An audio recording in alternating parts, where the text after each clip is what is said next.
Well, yes, I just wanted to pick up on the comment you made about the vaxxed versus unvaxxed study. I mean, that's what's needed. We need to know what are the rates. That's the most basic data.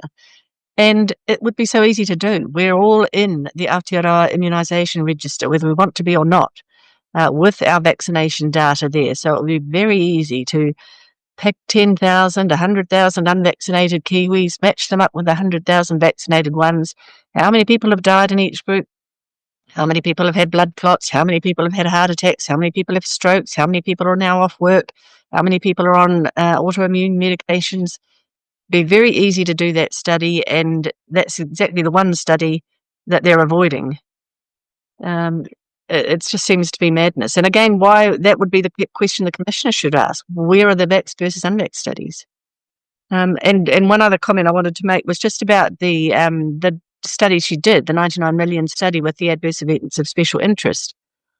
I mean, it's always intrigued me as to why they've got such a select small group of adverse events. Yep. They've got 13 conditions that they look at. And I mean, one in particular winds me up, and that's when they look at ADEM, which is acute disseminating encephalomyelitis.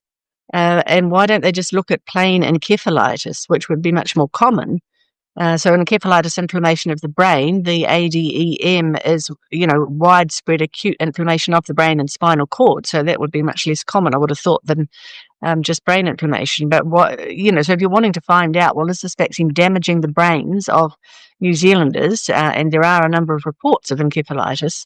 Why wouldn't you look at encephalitis? Why would you look at something much rarer than that? But yes, why limit yourself to 13?